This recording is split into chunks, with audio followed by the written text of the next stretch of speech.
What's up, guys? This is Acidic Roots. It's time for part 3 of Let's Play Super Mario Bros. 2. Now, I'm just gonna go ahead and die right off the bat, so that way I can start with 5 lives, because I knew if I were to start with 2 or 3 lives, I'd wind up not making it, but... Okay, this is World 3. Now you're gonna notice a certain strategy that I wind up using, and basically the easiest character I've found for me to use in playing this game is Princess Toadstool.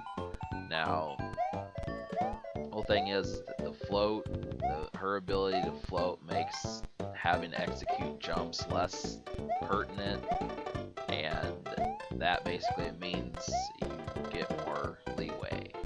So Luigi kind of does this, but then he kind of doesn't because he's so squirrely.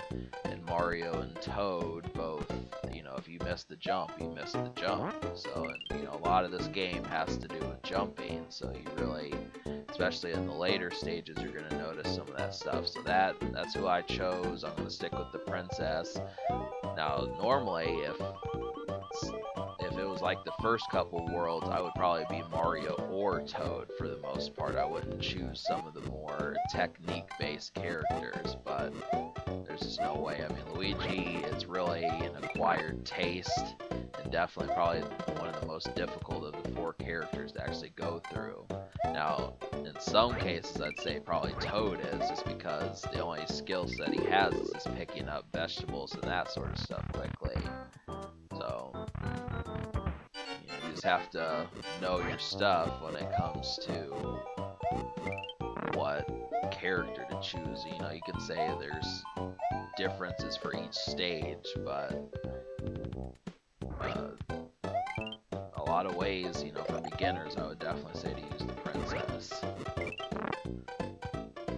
So a lot of these enemies, they will come back. So definitely, you know, that's the thing, is you're gonna have to. Now this run right here that you're gonna see up to about 14 minutes into the video is attempt number 1 to get past World 3. So I did not do it. I rage quit and was mad for a good portion of the day after I filmed this. And then 2 days later I came back and beat it, and from that point onward I actually had a second attempt that it took me 3 attempts to beat World 3 on film, and the second attempt I deleted because I figured I didn't want this LP to get to be too many parts. So you don't get to see that one, but you get to see the first and second attempts, and that will comprise the 24-minute video. And Luigi is kind of struggling with this enemy because he's one of the slower characters to pick up eggs. So, something to know.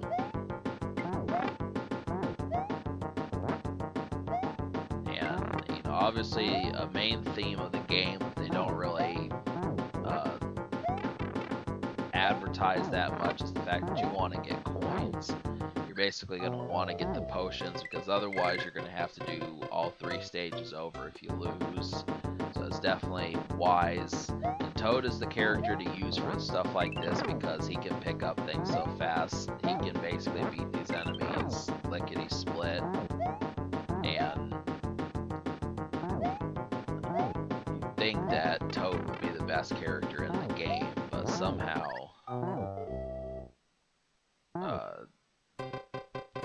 yeah, it just depends. I mean, he's the best character in the game except when it comes to jumping. So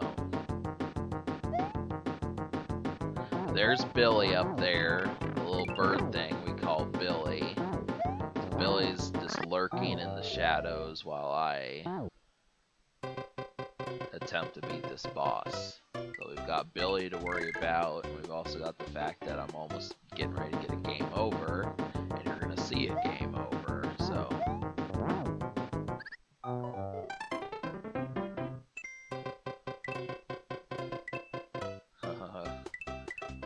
it's difficult, you know. Of course, the first playthrough of this, I didn't realize that one of the best concepts of characters to use is the princess. And so, but for now, just take a look at the beautiful waterfalls, the blue and everything like that. It's appealing to the eyes, and plus it's a Mario game, so it's like, hey, you know, these enemies you're probably gonna like just because they have their own distinct names, and most of them have some sort of background. Now, obviously, I would assume that the instruction booklet from 1988 for Super Mario Bros. 2 is probably worth a little bit of money, especially because the Nintendo Entertainment System games, you cannot really find those as easily. Most people have since disposed of them. You know, if you sold them used to pawn shops and that sort of stuff, probably if it's gone through about 6 or 7 owners, you know, there's no way that the instruction booklet was kept through all that. So I don't know, it makes me wonder how many people are actual owners of Nintendo Entertainment System games. So, but, you know, I was, you know, for a good while, I actually had the instruction booklet Super Mario All-Stars, but since moving houses the numerous times that I have, I don't think I own it anymore. I have a couple Nintendo 64 ones, but definitely not this game. I know I don't have the box. I don't have the Super Nintendo box for this, but I used to have the player's guide and those sorts of things, but that really about sums it up. And these enemies are taking me down. So I'm definitely trying to get the skill set here, but Mario and Toad have both made the attempts to get past this, and this doesn't work that well. Now really, you know, the whole thing about it is I feel like, you know, all the other characters have their attributes about them, but there's not really too many folks who say, you know, I just want to use Mario for this. Luigi has his jump, his high jumping and floaty jump, which gives him kind of like a left field approach, and Princess has the floating. Toad picks things up quickly, but Mario just doesn't really have anything, so as far as just having a vanilla type thing, it's like, you know, would you like that? So,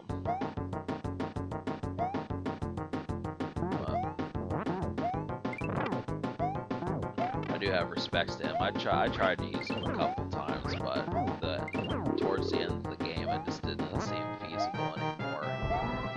But we're gonna enter Billy and get on with this. Get to stage 3-2. 7 coins. I wasn't expecting that.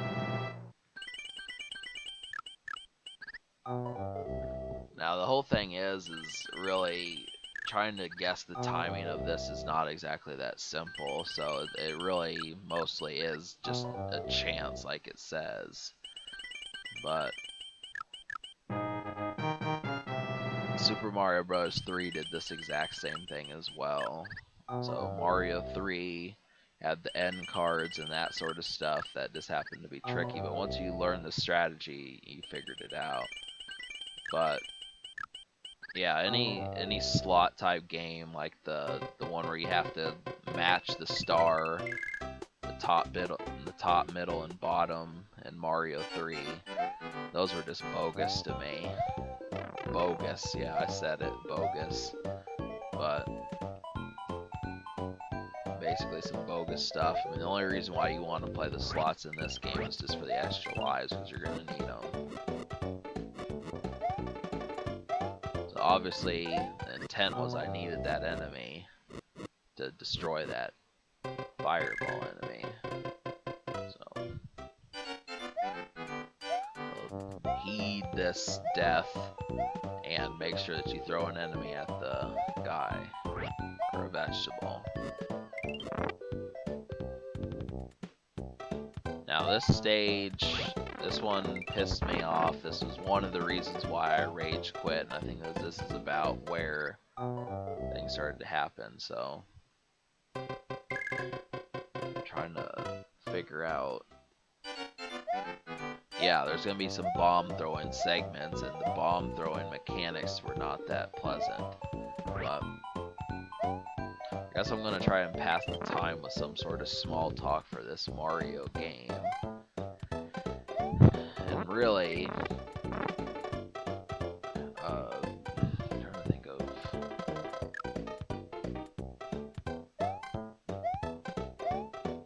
I haven't really been keeping up with television, and watched the news today, but yeah, I don't know. I'd rather just not talk about politics this time around. So, in terms of video games, I wonder how Zelda Breath of the Wild is doing. I mean, really, that's supposedly exceeded expectations, but I can't really guess how good the game is. I mean, I've seen it get like a 97, 98% rating.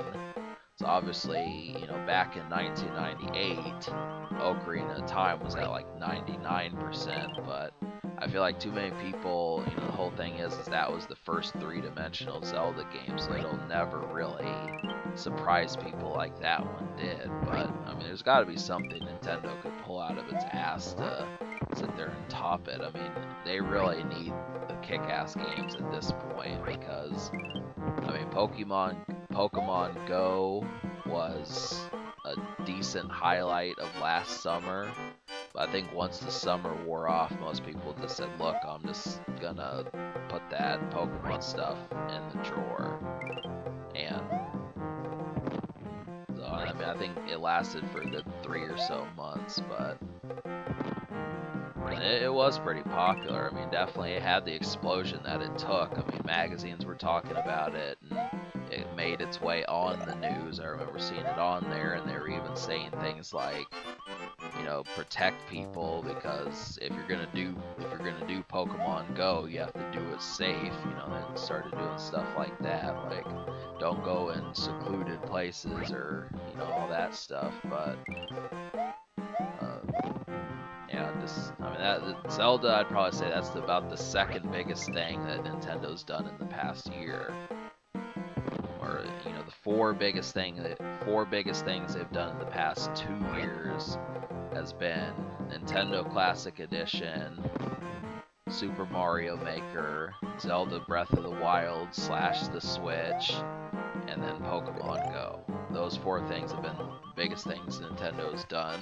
I've definitely caught attention of all these as they've come about, but the problem with all these is just the lastability of them does not seem to be that long. With the exception of Mario Maker. I mean, they discontinued the Nintendo Classic, which, if you've seen my vlogs, I'll throw a hearty,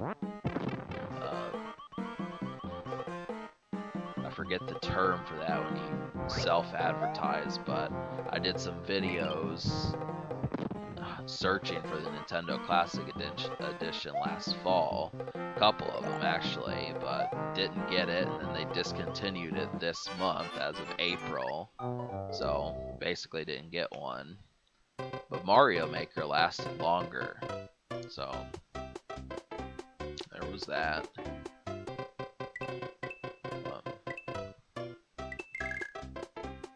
Yeah, I guess I didn't get a game over like I thought I did. I just kind of...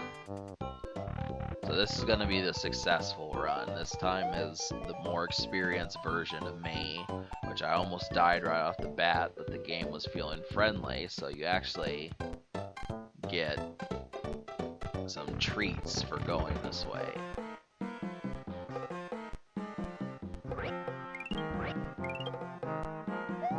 I just said, fuck it. Yeah, I was just like, no, I don't want to. I mean, I could have gotten those coins, but I didn't want to pick the last one. That was the whole thing. I was just like, screw it. But I probably could have used those fucking lives, to be honest.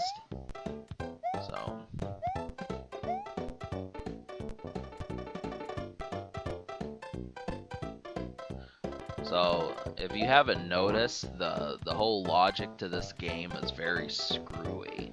Just the stuff that happens. You see magic carpets, masked characters, birds on magic carpets, cactuses that move, cacti that move, lands in the clouds, all the stuff. I mean, these ideas were pretty clever for what they were. And this is definitely an addition to Mario, despite the fact that it was the oddball of the series. So, even down to the music, but really, I consider it. I mean, that's the whole thing. Even though it wasn't technically a Mario game, I do consider it a part of canon. And so yeah, I'm gonna get the mushroom this time, and the mushroom is over there. You just have to make sure that you... Damn it. It would have been over there. It was just one square to the right. Past that. Yeah. It's on that cliff where I was trying to get to. That guy's been giving me a lot of problems. I'm gonna have to beat the boss with one hit. So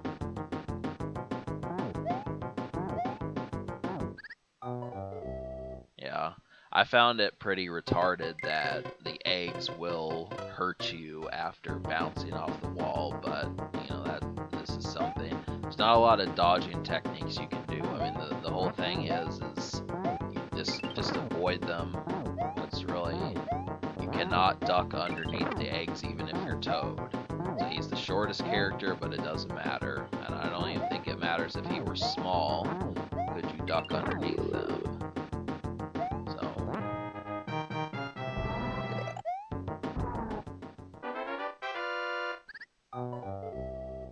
There's a lot more to this LP than I thought.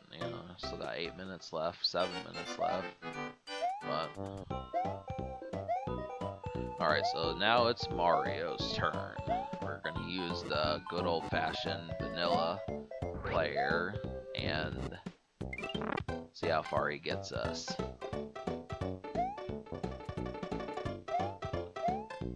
So yeah, you're gonna want to learn how to use bombs. I mean, if you're just walking, you'll only throw them one space, but if you're running, you're gonna throw them further. That's the main thing to remember. Is don't try to kind of half walk and do that. It'll just confuse it. Either walk or run and do it, and then it should be simple enough to figure out. But I'm just trying to remember if there's any other bomb segments in the game that pop up after this.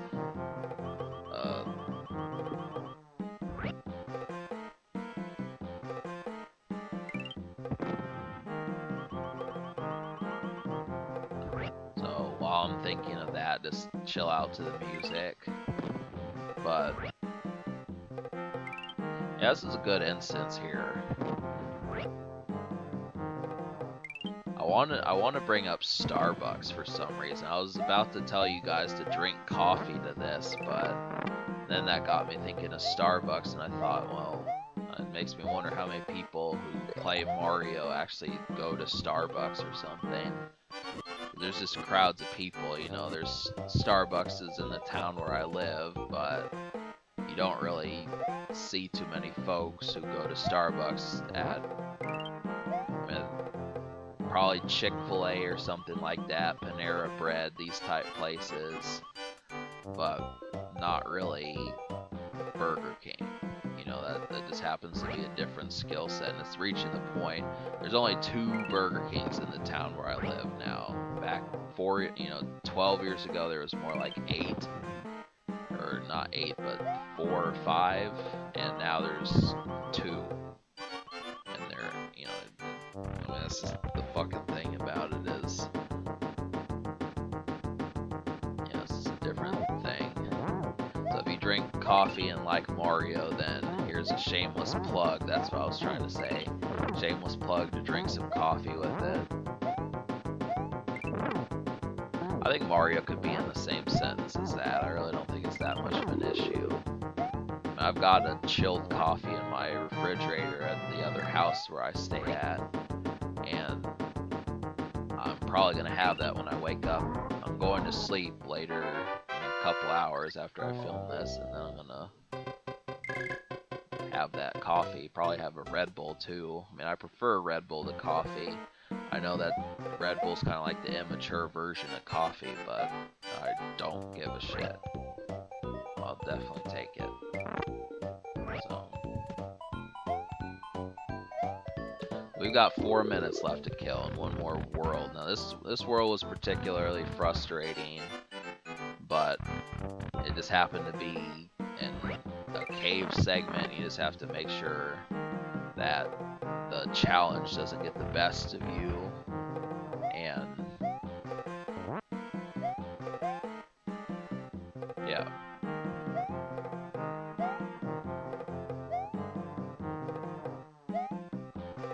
So I'm just kind of checking.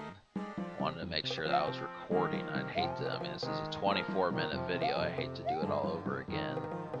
But you're gonna need this guy. He jumps high, and then you have to power jump and get to it. So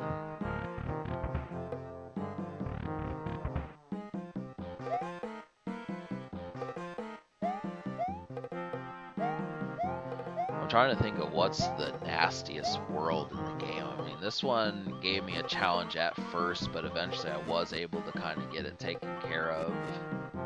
And World 5 pissed me off, but World 4 didn't. I don't think World 6 will, and I'm kind of curious as to whether or not Wart's gonna make me mad, because I haven't gotten to that part yet, but somehow I think I should be able to complete. And this is the part where I died, and you're wondering, well, what that mysterious second attempt was like. I got basically to that character, and then one of those bullets he shoots killed me, and then I got game over, and I said, nope, I'm not doing 3 stages over again. So I took 2 days off. But I don't know. I mean, me as a gamer, I can only take getting game over so many times before I'm just like, you know, I'm not the kind of person who can play a game after 10 game overs. I mean, if I get 1 or 2, just depending upon how much I have to replay after that, it's like, you know, that's it for the day. I mean, you know, most people, when they get off of work, they're not, if someone said, well, can you work an extra 6 hours? They're done for the day. That's how I am is with video games. I'm done for the day. If I get that game over, I'm off work now. That's just how it is. And but there's occasions where I'll get like a second wind and I can make it like to the get at least 2 game overs before quitting. But for the most part, it's 1, 2, not more than 3. So.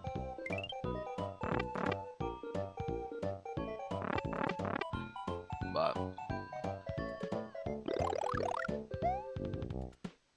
that's the beauty of the next day, is you always have the energy back, so it doesn't really make too much of a difference. But so yeah, we're gonna take on this boss who I think actually takes 5 hits this time. So he's a pretty slick boss with his shades on, but we're still gonna beat him. As long as you know the pattern of the way he moves, is really not that tough, even with the spark enemy there in the picture.